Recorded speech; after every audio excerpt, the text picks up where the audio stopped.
identify as the #1 Catholic news program in the world. That's kind of a bold claim, but this is how we identify, and you must accept it if you want to consider yourself a citizen of this common home, Mother Earth. Getting right into the topics, last EVTN pre-segment, I talked about the cover-up at Franciscan University of Steubenville, and I'm going to talk about a few other cover-ups. There was one that involved Bishop Hoppner. It's the Diocese of Crookston, Minnesota. And there were statements from the Diocese of Crookston and the Archdiocese of St. Paul and Minneapolis that indicate the resignation of Bishop Hoppner was requested by Pope Francis, and that it arose from reports that Bishop Hoppner had at times failed to observe applicable norms when presented with allegations of sexual abuse involving clergy of the Diocese of Crookston.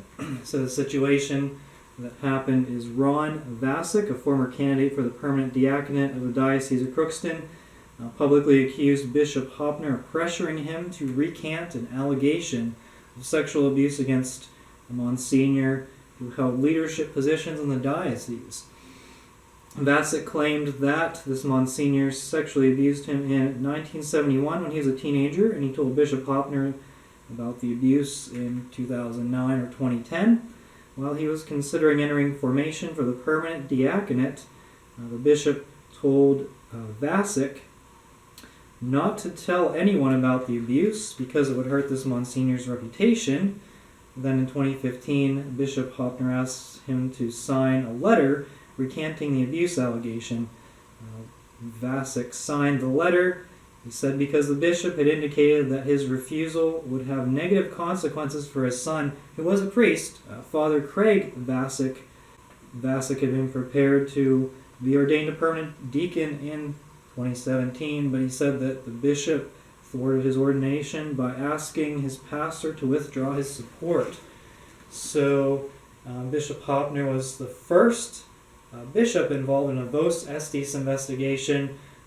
It was, I believe, the Council for the Protection of Minors at the Vatican. I don't know if that's the correct term or not, but they came together and came up with this Vos Estis investigation for the allegations of abuse against a bishop, or cover-up in this case, and Bishop Crookston is the first, or Bishop Hoppner, is the first to resign under the Vos Estis investigation. Again, and next, there is a Cincinnati auxiliary bishop who was assigned to a parish. This is a completely separate incident, and this also involves a cover-up. Auxiliary Bishop Emeritus Joseph Binzer, who resigned last year, he's 65 years old. He was an auxiliary in the Archdiocese of Cincinnati. He resigned amid controversy for failure to report to his archbishop and the Archdiocese's personnel board priest's alleged inappropriate behavior with a minor.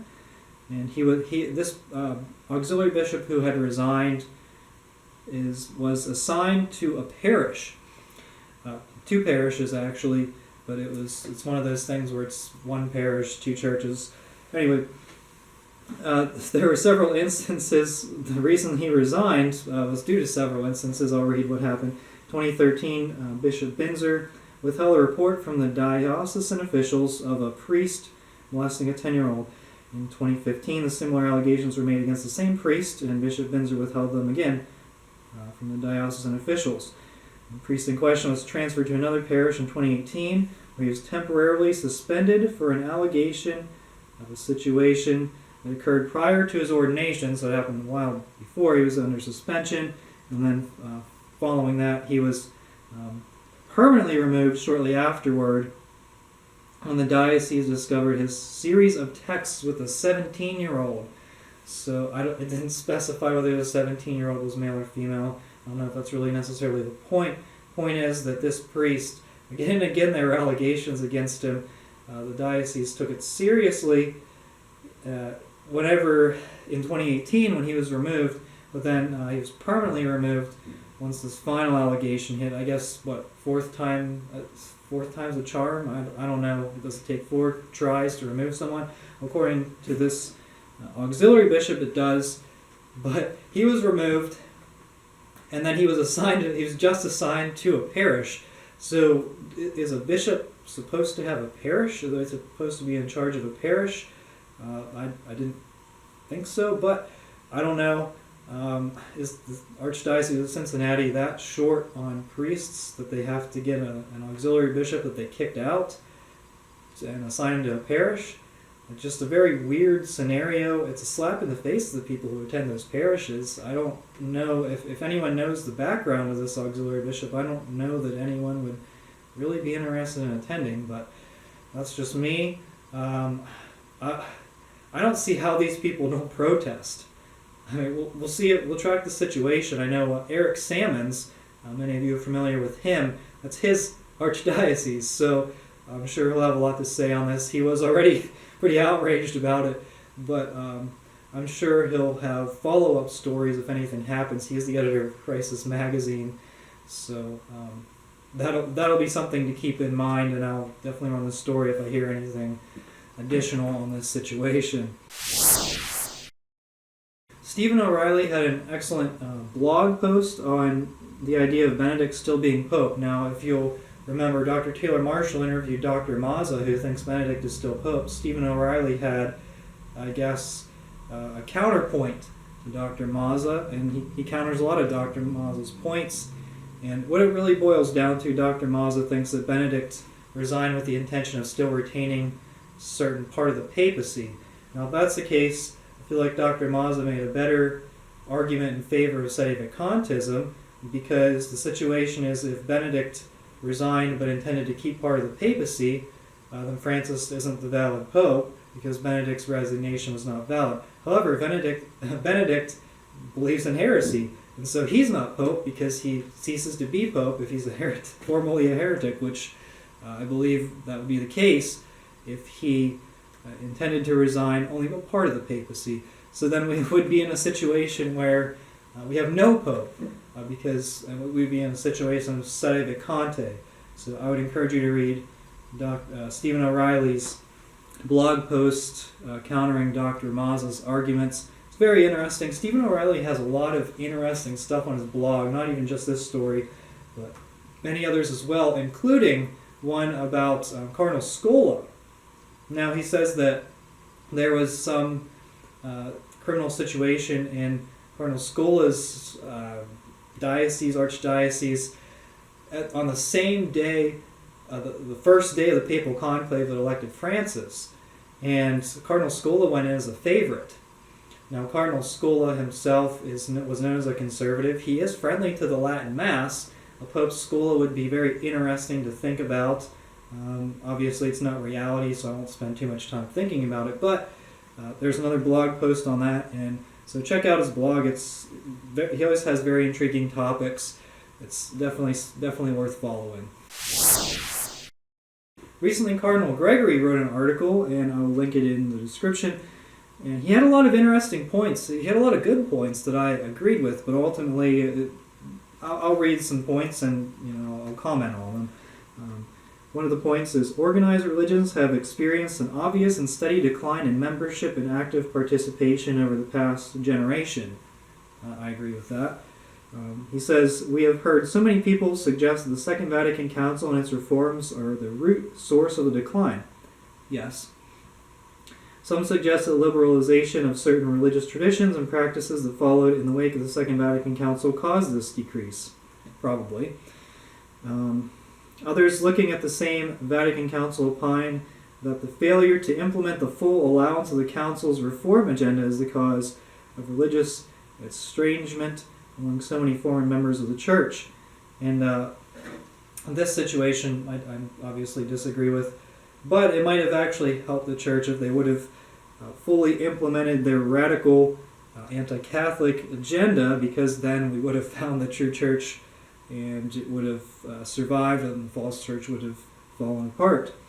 Moving on, Archbishop Gregory says, Church leadership itself has been a fundamental cause of the loss of too many Catholics. As clergy were revealed to have engaged in sordid criminal sexual behavior, especially harming young people. Unfortunately, some members of our Church's hierarchy were complicit and engaged with unlawful cover-up or even personal participation in such behavior that has driven people away from our Church. Clerical scandals involving money have also added to this decrease among our faithful. Well, let's name names here. Cardinal Gregory's predecessors in Washington, Cardinal McCarrick, Cardinal Wuerl, were certainly involved in these scandals. Cardinal Gregory was part of the Bernardine network. There was some interesting stuff that went on. Cardinal Gregory himself was appointed to the Archdiocese of Washington to keep a close, keep a lock and key on any of the files that are contained in the Archdiocese of Washington that would implicate people other than McCarrick, because, and that's just my opinion, whatever, because Cardinal Gregory, he could have released a lot of this information. I think he talked about transparency. We're only going to get full transparency if Cardinal Gregory would release all of this information that's in the archives in the Archdiocese of Washington, but the Vatican obviously does not want that to happen. That's why they released their McCarrick report that implicates Benedict, implicates Pope John Paul II, but Francis has no blame whatsoever on McCarrick. He knew absolutely nothing. He was shocked when the McCarrick allegations came out. So, Cardinal Gregory, this was interesting, but I don't know. I think Cardinal Gregory could possibly be part of the cover-up. Anyway, moving on, Cardinal Gregory says, church ideological divisions have seriously weakened our response to the challenges that we currently face. Yes, I agree with this once again. And once again, Cardinal Gregory, you got to look in the mirror here, because when President Trump stood in front of the Pope John Paul II shrine in Washington, D.C. and held up a Bible, Cardinal Gregory strongly criticized that action. I could have just said everyone's welcome to come and visit the shrine, but instead he chose to strongly criticize Trump. He also decided to encourage his priests to attend an anti-Trump rally in Washington, D.C., and so the ideology is very strong with Cardinal Gregory, and so while I agree with what he said here, I think he needs to look in the mirror and realize that he's one of the ones pushing an extreme ideology that is not Catholic. And the last thing he says, if it took a generation or more to come to the state of affairs, it will probably take at least that long to chart a better future. The saints in every era have always been the catalyst for ecclesial transformations. They did so at an exceptionally high cost, occasionally including the forfeiting of their own lives. So he's talking about martyrdom.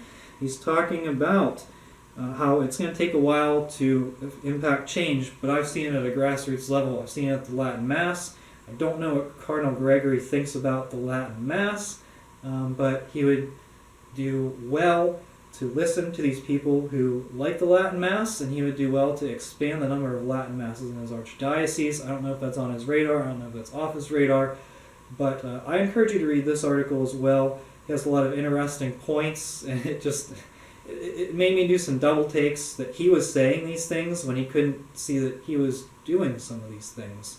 So that's that on Cardinal Gregory. A group of Latin Mass Carmelites have left the Archdiocese of Philadelphia. Now, I think their main group was in Nebraska somewhere, and so they took off from Philadelphia and went to Nebraska overnight without presumably telling very many people. I'm going to read some information that I found on some blogs. According to sources close to the monastery, the sudden move took place over this past weekend. Friday, after the daily Mass, a van was noticed by the entrance of the monastery used by the cloistered sisters. Later that day, word began to spread that the sisters had suddenly departed. The sisters were reportedly driven to another Carmelite monastery in Valparaiso, Nebraska. One elderly sister is said to have remained behind in Philadelphia, but all the others believed to be the 15 young Carmelites who arrived in 2017 have all departed. Father Z received this info from a friend.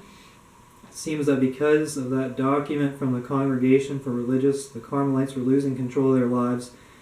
They were being pressured to give up the traditional Latin Mass and have the Novus Ordo. Now, who would pressure them to do this? Would it be high-ranking officials in the Archdiocese of Philadelphia? Remember, Archbishop Nelson Perez was appointed as the Archbishop of Philadelphia. A lot of people think that that position will be elevated to cardinal, and he is pretty young for an archbishop, and so he could always be elevated to a cardinal depending on how extreme he gets. Now, if he indeed was behind this, then I think the Vatican would support that, and he would be more likely to receive a red hat. because it seems that the Vatican is going more and more anti-tradition. I don't want to say the Vatican, I want to say a select few powerful Vatican individuals, and Pope Francis doesn't seem to be a fan of tradition, but there are also people in the Vatican who do like tradition and who are secret traditionalists or closet traditionalists or whatever you want to call them. There's a growing traditionalist movement, but in the Vatican it's almost like working in Jesus' time, in the early church times. It's almost like traditionalist in the Vatican is a Roman soldier or someone in the Roman government who's a Christian. They're sort of an infiltrator, and they just kind of keep it quiet. And that's what the traditionalist is like in the Vatican. But getting back to these Carmelite nuns, I mean, I'm pretty sure this was a cloister, so they didn't interact with any of the public. And they're saying, well, you know what, if we can't have the Latin Mass, then the heck with this diocese, we'll just go somewhere else that wants us. And this is also another reason that vocations among nuns, among women, have declined so substantially. I think they've been cut in half since the pre-Vatican II era, and it's because the nuns that are faithful are kicked out of dioceses, and the nuns that are not faithful are promoted at different conferences. They're promoted to a position in the Vatican. These social justice nuns who ditch their habits, and they do the nuns on the bus thing like I mentioned recently, and they make $100,000 a year for opposing Trump and talking about social justice but de-emphasizing abortion. And you know that this type of stuff, I mean, there's obviously pressure against traditionalists, but there's a growing number of traditionalists. It pretty much is in the news every week. There's indications that is the case. If you attend a traditional Latin Mass parish, you will see that there's a growing community there, solid community. And more people are attending, especially now with the virus restrictions. They kind of want a haven for, getting rid of those restrictions or avoiding those restrictions. So what I want to say here is that, with EVTN, covering all these stories, and that is what made us identify as the #1 Catholic news station in the entire world. And I want to thank you so much for watching. We are the laity, and we will not be silent.